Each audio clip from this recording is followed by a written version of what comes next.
Un hôpital adventiste au Brésil forme des enfants à devenir de jeunes sauveteurs.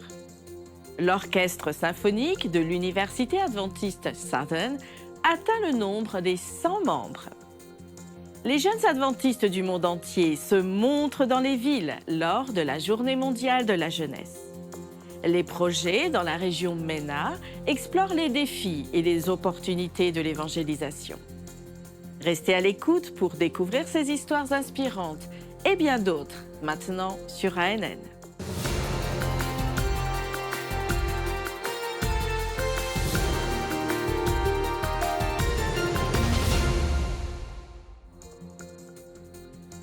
Imaginez des enfants qui ne sont pas de simples spectateurs, mais plutôt des héros capables d'intervenir en situation d'urgence. Entrez dans le projet des Anges Sauveteurs de l'hôpital adventiste de Belém, situé dans le nord du Brésil, où les jeunes sont formés pour devenir des sauveteurs juniors. Cette initiative transformative façonne des héros compatissants dès leur plus jeune âge. Dans une initiative encourageante, l'hôpital adventiste de Belém, au Brésil, a formé des enfants pour devenir des secouristes juniors à travers leur projet Anges Sauveteurs. Plus de 34 enfants ont développé des compétences dans l'administration des premiers secours en situation d'urgence. Âgés de 8 à 13 ans, ces jeunes ont récemment reçu leur certificat de fin de formation lors d'une cérémonie de remise de diplôme qui s'est tenue dans l'auditorium de l'hôpital. S'étalant de février à mars 2024, cette formation a inauguré le projet Anges Sauveteurs, visant à équiper les enfants de compétences essentielles pour gérer les risques et les urgences. Les sessions théoriques et pratiques étaient dirigées par le Dr José Guatazzara, spécialiste en orthopédie, traumatologie et soins d'urgence.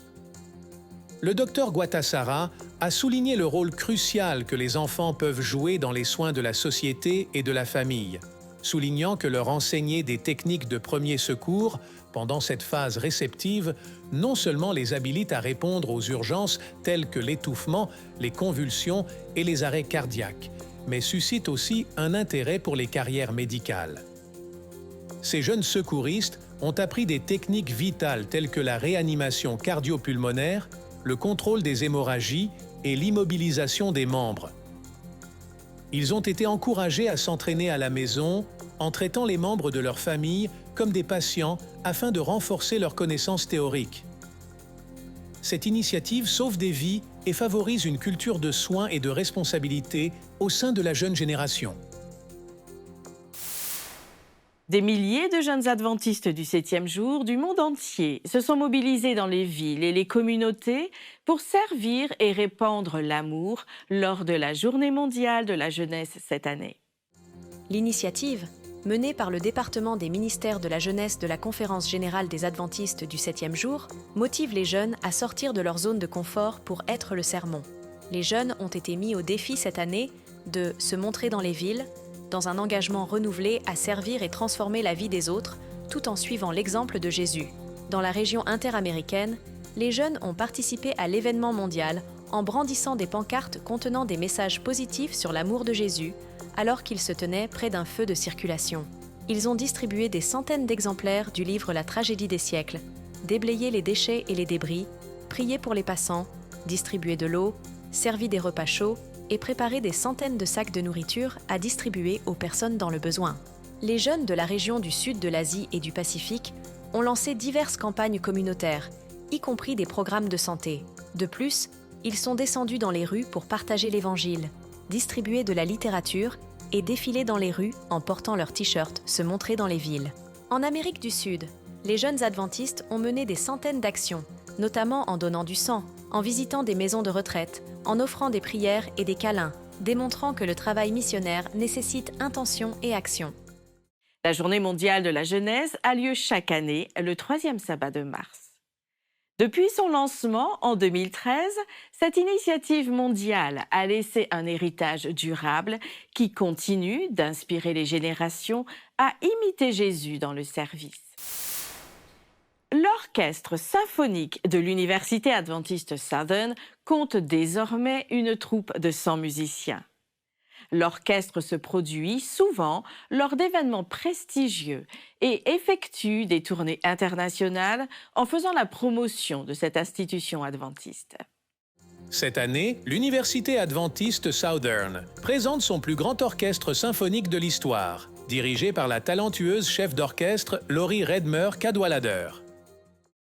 Réconfort, paix, plénitude, excitation, inspiration.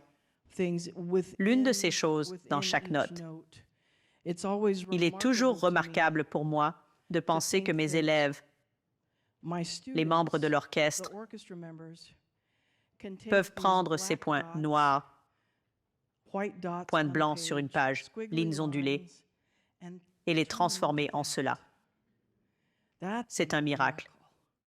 L'orchestre s'est récemment produit lors de la Conférence nationale des directeurs d'orchestre d'université et a été ovationné suite à sa prestation. Cette année, l'orchestre a joué avec le lauréat du Grammy Award, David Phelps, ancien ténor du célèbre Gator Vocal Band, lors d'un gala annuel de levée de fonds pour l'école A Taste of Southern. De nombreux étudiants affirment que rejoindre l'orchestre a été l'une des plus belles opportunités qu'ils se sont vues offertes pendant leur séjour à Southern.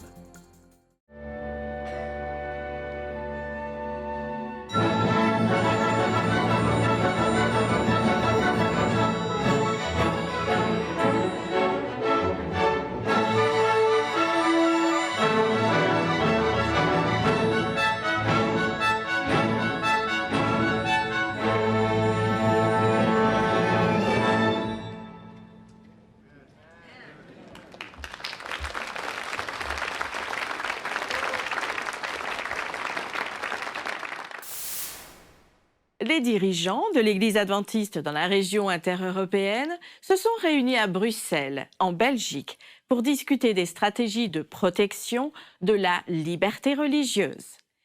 Ils ont également abordé le défi d'être des ambassadeurs de Dieu et de l'Église dans le monde d'aujourd'hui.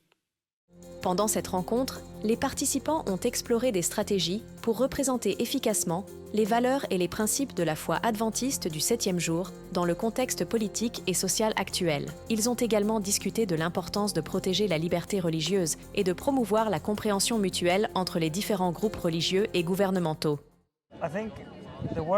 Je pense que le travail de Parle et de l'AIDRL est extrêmement important, surtout dans le monde d'aujourd'hui, où nous constatons une réduction, du moins une tendance à la réduction des libertés individuelles dans de nombreuses parties du monde. Et je pense que nos croyants, et généralement le monde croyant, sont parfois confrontés à des situations difficiles où ils ont besoin de soutien, de leadership, de plaidoyer pour défendre leurs droits. Nous avons reçu des rapports de nos pays. Comment se porte la liberté religieuse dans différents endroits de nos pays? Que faisons-nous pour promouvoir et défendre la liberté religieuse? Lors de toutes nos sessions, je donnais quelques conseils sur la manière de développer un département. Un département Parle au niveau de l'Église locale. Comment nous pouvons promouvoir notre travail ensemble? Quelques conseils ont également été donnés concernant l'organisation du département. Les participants ont également eu l'opportunité de visiter le Parlement européen. Pendant la réunion, ils ont participé à des discussions avec des leaders religieux mondiaux. Ces discussions ont contribué à approfondir leur compréhension du rôle crucial qu'ils jouent en tant qu'ambassadeurs du message adventiste du 7e jour. Je pense qu'en fin de compte, cela revient à chaque membre individuel de l'Église de s'impliquer dans la société. Et cela se fait à travers les relations. Cela se passe sur le lieu de travail où nous sommes. Cela se passe à l'endroit où nous vivons et faisons nos activités quotidiennes. Et si nos propres personnes, individuellement, entrent en contact avec les gens, se soucient de leurs voisins, des personnes qu'ils rencontrent, je pense que notre impact et notre implication seront davantage ressentis. L'Église adventiste du 7e jour, dans la région du sud de l'Asie et du Pacifique, se prépare pour la 2e édition du laboratoire de communication à son siège à Cavite, aux Philippines. Cette année, Comlab 2 propose des discussions approfondies sur le développement de contenus religieux sur différentes plateformes. L'événement devrait accueillir plus de 150 participants de toute la région collaborant au développement de contenus orientés vers la mission et les stratégies d'apprentissage. Des délégations de collèges, d'universités, d'hôpitaux, de la Radio mondiale adventiste, de Hope Channel et d'entités médiatiques régionales convergeront, marquant une réception sans précédent de la part de la communauté créative adventiste. Le pasteur Eshbon Buscato, directeur de la communication pour la région, souligne la responsabilité significative des communicateurs dans la représentation d'une image positive de l'Église à l'échelle mondiale. Il insiste sur le fait que la communication va au-delà des publications sur les réseaux sociaux et souligne l'importance d'une relation personnelle avec le Christ pour diffuser son message dans le monde. Dans l'épisode de cette semaine d'A&E Death, l'animateur Sam Neves engage une conversation avec Pavel Goya, secrétaire adjoint de l'association pastorale, autour du rôle des pasteurs et des anciens dans l'Église adventiste et du soutien apporté à ses dirigeants spirituels dans l'exercice de leur ministère. Bienvenue à A&E In Depth, le podcast dédié à ceux qui veulent savoir comment fonctionne l'Église adventiste du 7e jour, ce en quoi nous croyons et comment vous pouvez en faire partie. Aujourd'hui, Pavel Goya est avec nous, représentant le département du ministère. Est-ce un département, Pavel? Il s'agit de l'association pastorale. C'est une association. C'est ce que je pensais. Ce n'est pas un département. Et le pasteur Ramon Canals est le secrétaire. Oui, il est le secrétaire. Secrétaire de l'association pastorale. Pourquoi pas directeur? Parce que normalement, le directeur, tel que notre Église est organisée, est le président de la conférence générale de l'Église mondiale. Je vois. Donc, il est le secrétaire responsable des pasteurs. Nous avons environ 21 000 pasteurs dans le monde. Ça fait beaucoup. En moyenne, il y a un pasteur pour 11 ou 12 congrégations. Il y a beaucoup d'ouvriers bibliques et ainsi de suite, donc jusqu'à 30 000 personnes responsables de la cure d'âme dans l'Église adventiste mondiale. Et l'association pastorale travaille directement avec eux. C'est ça. Quel est le rôle d'un secrétaire de l'association pastorale dans une fédération ou une union? Comme nous l'avons dit, Ted Wilson est le directeur de l'association pastorale. Ramon Canals est le secrétaire. Lors d'une session de la conférence générale, des directeurs ou secrétaires adjoints sont nommés. Je suis l'un d'entre eux. Nous sommes divisés par responsabilité. Chacun a une responsabilité différente afin de couvrir tous les besoins des pasteurs pour qu'ils puissent fonctionner, avoir les ressources et le soutien dont ils ont besoin pour que les églises dans différentes régions du monde croissent et accomplissent la mission. La diffusion de l'Évangile dans la région du Moyen-Orient et de l'Afrique du Nord présente de nombreux défis en raison de la résistance culturelle, religieuse et politique. Néanmoins, OCI, Outpost Center International, s'engage avec l'Église adventiste du 7e jour dans le lancement de divers projets visant à accomplir le mandat du Christ, aller dans le monde entier et prêcher l'Évangile à toute nation. Bonjour, je m'appelle Steve Dickman, président de Outpost Centers International. Nous sommes à Istanbul aujourd'hui sur le fleuve Bosphore, qui est la ligne de démarcation entre Istanbul en Europe et Istanbul en Asie. 62% de la population mondiale vit en Asie. Nous parlons de ce que nous pouvons faire pour aider à atteindre cette région avec l'Évangile. Kyle, de la Radio mondiale adventiste, quel est ton rôle ici? La Radio mondiale adventiste s'engage à travailler avec l'OCI, avec l'Union du Moyen-Orient et de l'Afrique du Nord, pour que les gens entendent parler de Jésus et soient prêts pour son retour prochain, à travers la radio, Steve, et d'autres types de médias, en travaillant avec nos laïcs. Impossible pour les hommes, mais pas pour Dieu. Ce travail est difficile dans cette région. Mais 16 millions de personnes dans cette ville, une seule église. C'est vrai, une poignée de personnes dans cet océan. James, tu as été ici. Oui, l'OCI s'est réuni ici toute la semaine avec les dirigeants et les laïcs qui essaient de travailler dans cette région. Nous avons vu le défi que cela représentait. Il est énorme, mais nous avons également vu des histoires de succès. L'OCI veut inspirer les membres d'églises du monde entier à venir dans cette région, ouvrir des écoles de langue et concrétiser d'autres idées que nous avons élaborées.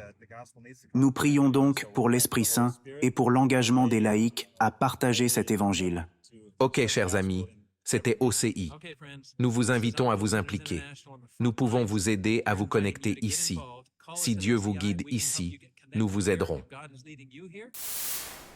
De vraies histoires de combat contre l'adversité sont présentées dans des épisodes abordant des thèmes tels que le deuil, les abus, les troubles alimentaires, l'addiction aux réseaux sociaux et autres.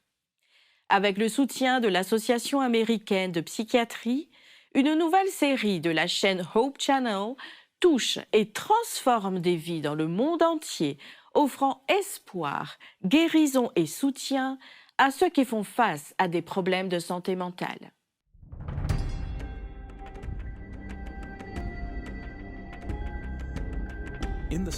Dans le silence qui masque souvent nos luttes, la série sur la santé mentale de Hope Channel, soutenue par la Fondation Stevens, met en lumière les réalités cachées des défis de la santé émotionnelle.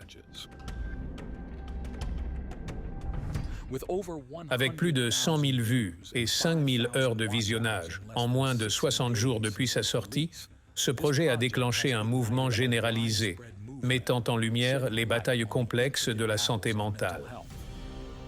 Il a ouvert une discussion sur des sujets négligés pendant si longtemps. Cette série n'est pas seulement une collection d'histoires, c'est une prise de conscience.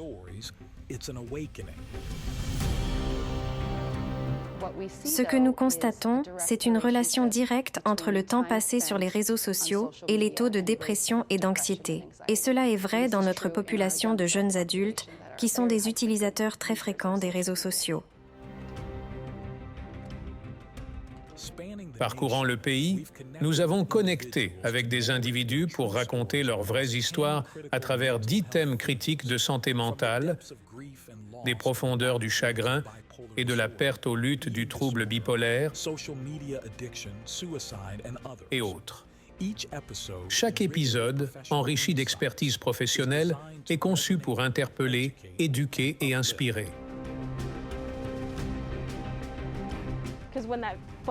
Parce que lorsque cette photo ou la vidéo n'obtient pas de likes, ce n'est pas que l'algorithme n'a pas fonctionné, c'est que votre contenu n'était pas assez bon, et donc que vous n'êtes pas assez bon.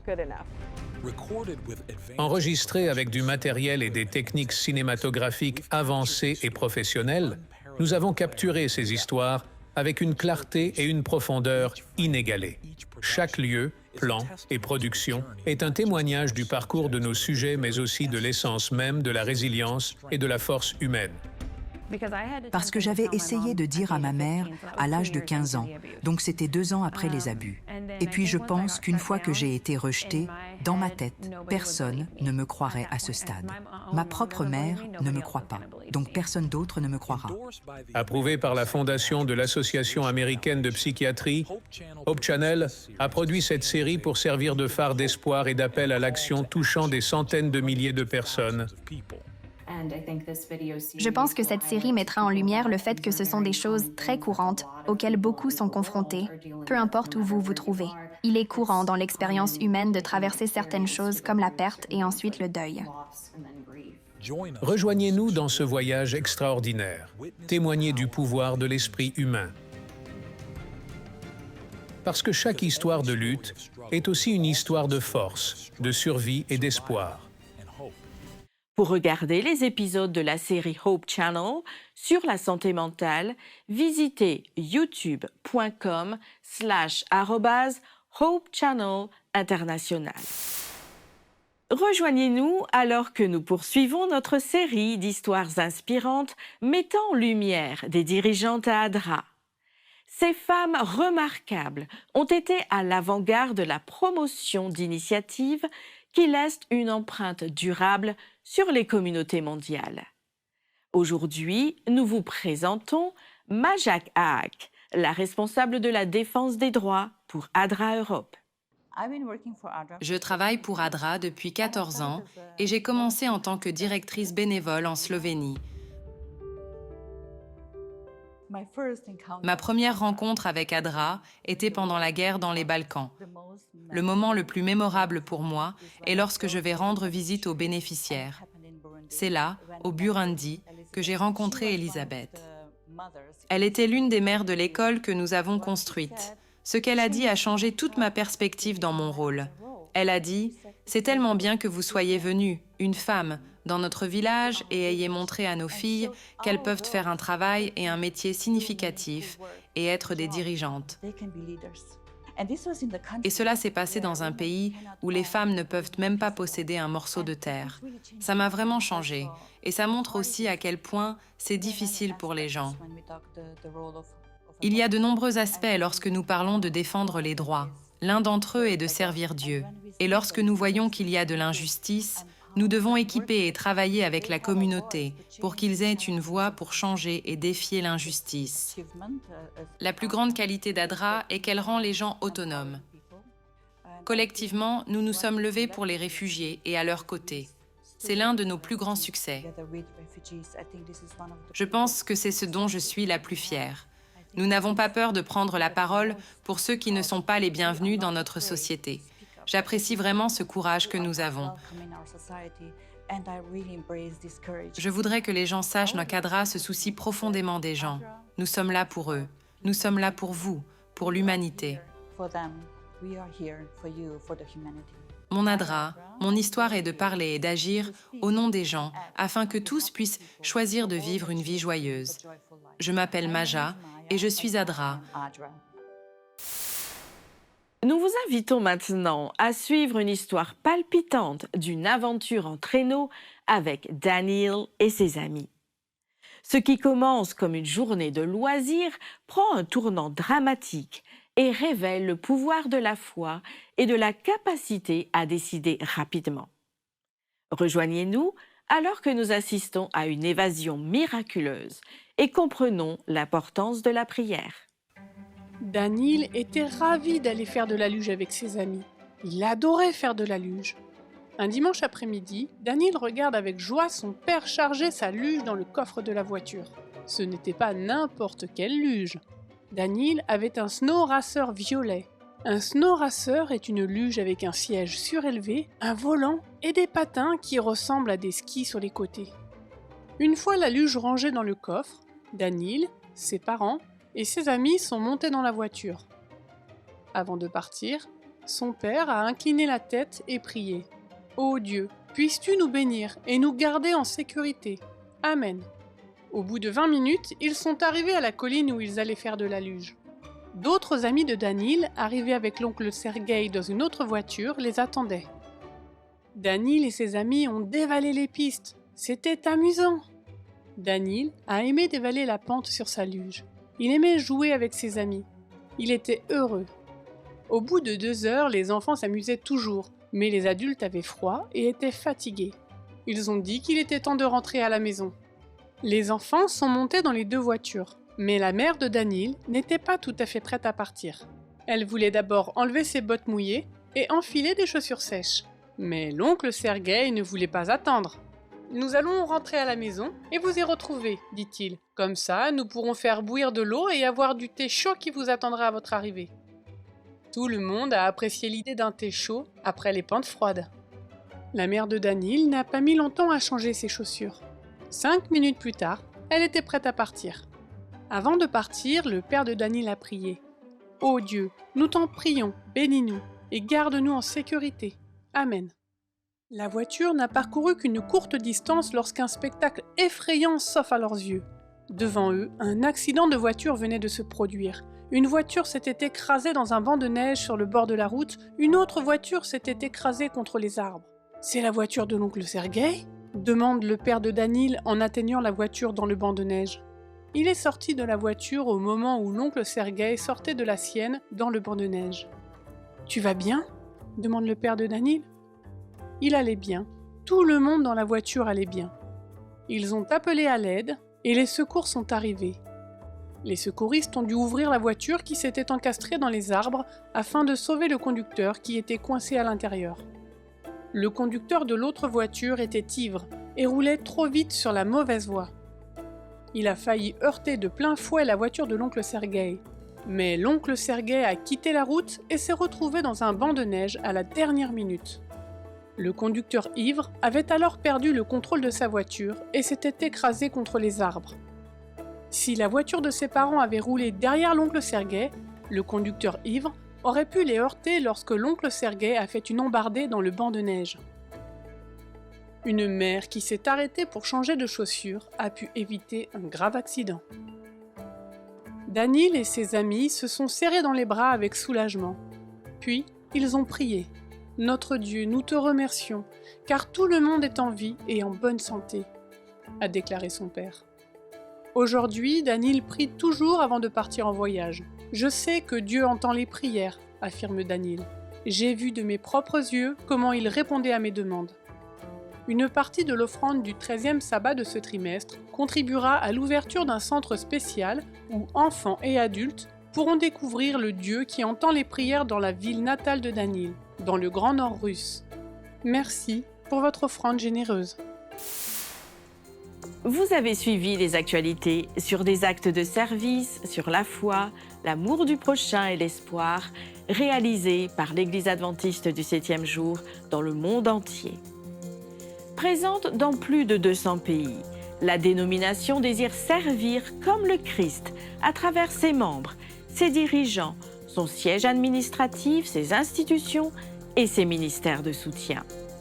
Vous pouvez accéder à d'autres bonnes nouvelles en rejoignant les chaînes officielles de l'Église adventiste du 7e jour sur YouTube, Instagram et Facebook et explorer le site web d'ANN sur adventiste.news.